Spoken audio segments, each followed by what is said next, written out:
Welcome back, everybody. So now we have part 2 of the Michael Tellinger story. Today he's going to be sharing showing some of the artifacts he's actually found at some of these amazing sites around South Africa, and some more information about the energy and some of the kind of technological magic that these people who lived here thousands of years ago may have been working with. So it's going to be a revelatory talk, I think, this one. So please keep a beady eye on this one. It's going to be amazing. So please give a warm welcome to Michael Tellinger. Thanks, everybody. Welcome back. Right, I've got a lot of information. I'm going to do this really at a pace.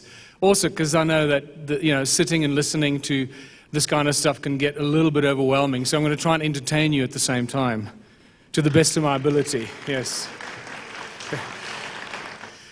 We learned that there are at least 10 million mysterious stone circular ruins in southern Africa. I showed you the evidence of that. That forces us to rethink everything we know about our human history. The word mythology, actually, in its original form, means sworn testimony of past events, not imaginary or made-up stuff. And then just a list of other things that we learned. We know less about our human origins than is permissible by the laws of physics. I showed you that.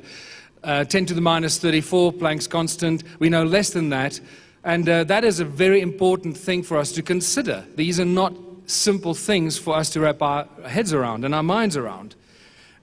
History of planet Earth is mysterious, far more mysterious than we could ever possibly imagine. And you've seen a lot of information by the various speakers about that. Everything is connected. Frequency is the backdrop to the universe, and frequency seems to be this weird source of energy that drives everything so that we can actually measure it and detect it in the electromagnetic universe, as we call it. Everything is connected through this invisible magical thing called consciousness.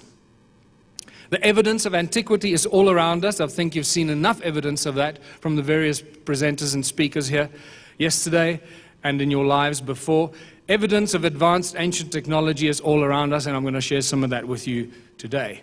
Now, just to remind you that some of the ancient artifacts that we believe were energetic devices and energy-generating devices, here's a very interesting photograph showing some interesting waves, magnetic waves coming out of the Great Pyramid. Now, there's technology, photographic technology, that you can do all these wonderful things with. We'll be doing much more of this at the ruins and at Adam's calendar in the weeks to come. And then I'm going to drop a bombshell on you. How many geologists in the audience today? Show of hands. Okay. You'll just have to take my word for this.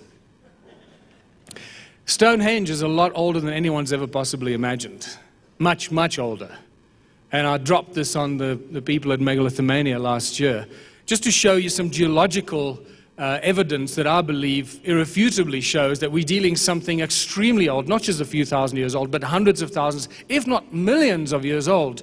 Now, for this you need to accept certain things, and that is, we need to accept that that stone lying flat over there used to be the twin of this one here.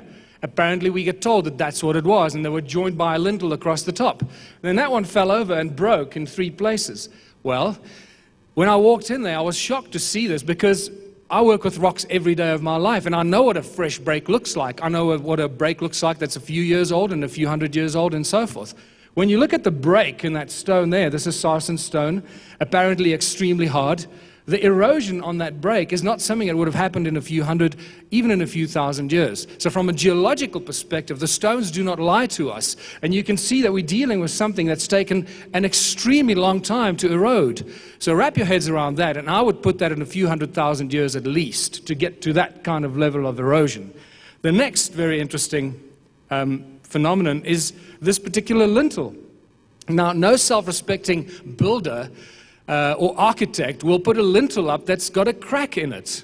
They drag this from 300 miles away or whatever and put it up there. My guess is that that lintel was intact when it was put up there. Look at the erosion around that crack. That is spectacular. That's not something, that erosion did not happen in a few thousand years. That's an extremely long period of exposure that kind of erosion can happen. My take on Stonehenge, we're dealing with something that's 500,000 years old. do with that information what you want. Remember, yesterday I started off by saying, don't believe a word I say. Take the information and go and do your own research, and then reach your own conclusions. I'm just presenting you with some interesting facts and some theories and conclusions that I've reached by putting the pieces of the puzzle together. Sometimes I like to tell people I do what the guys in CSI do. I just follow the clues and follow the evidence, and then I reach my conclusions based on the clues and the evidence. And there is really no other way. And right now, what I'm sharing with you is some of my conclusions and the evidence that I'm finding. Right. The other important thing is that what we left off yesterday, what happened to all these millions of stone ruins that were scattered throughout southern Africa?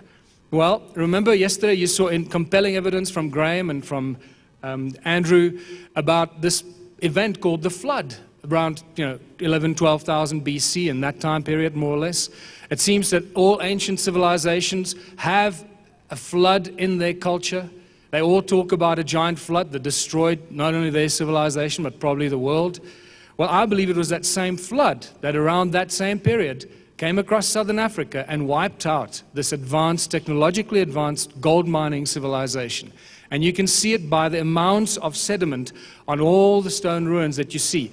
We only see a fraction of the stone ruins, the circular stone ruins and the roads, the channels that connect them, the terraces. We only see a small fraction that have been exposed. The rest of it is still covered under the soil. And here are just some pieces of evidence that show you that. Here's another beautiful example of the sedimentation along the mountaintops and the sides of the mountain. Remember that some of the best preserved examples of these stone structures are on tops of the mountains. And there's been reports from people all over the place that they found seashells, sea sands being found in there, and fossilized fish in these stone circles. And that tells a story in itself. So, all of this activity in southern Africa is all about gold. And this is the one very important thing. Human history cannot be separated from our obsession with gold. In Genesis 2, when Adam was alone on earth, now you've got to think about this. There's no Eve. She has not yet been fashioned from his rib. Adam is alone, this dude walking around, don't know what he was doing, but God comes to him and says, hey, there's a place called Havilah, and it's a really cool place. There's a lot of the land is good, there's a lot of water, and by the way, buddy, there's gold. Now, you got to ask yourself, why would God want to tell Adam that there's gold in this place called Havilah? And I want you to go there because I want you to dig it for me, you bugger. Something like that. And wherever there are gold mines, there are stone circles. And that seems to be the pattern wherever you go throughout all of southern Africa. And when you start realizing how many of these gold mines we actually have, this whole thing becomes absolutely amazing. This is just an aerial shot of some of these gold mines I'm going to show you now. There are two different kinds of gold mines we're dealing with here. The adit mines that go into the side of the mountains, high up, normally near the crest of the mountain, in the rocky areas. And then obviously the normal gold mines that go down into the ground, which we probably won't see because of the flood and the sedimentation. So let's first see if we can recognize some. These are some of the examples of the added gold mines that have been recently opened, and I believe that wherever they're gold mines, they, as you can see, let me just show you this slide again. You can see stone circles, terraces, stone circles, all connected together via terraces, and all along that ridge there, that's where you get all these gold mines. This is what they look like. Some of them, or many of them, have been reopened in the 1800s with the gold rush we had in South Africa. Just some examples. The day that I went up there, I walked through at least 30 of these. And then, for those of you who like orbs, there's a little treat. Inquisitive fellas. In 2005, a geological company in Mpumalanga, South Africa, started a survey on behalf of I believe it's Anglo-American, or one of the big mining companies, because they felt they wanted to close up these gold mines, these adit mines, to prevent illegal gold mining. Well, they counted for 5 years, and in the mid-2010, they stopped counting when they realized it was going to be financially unrealistic.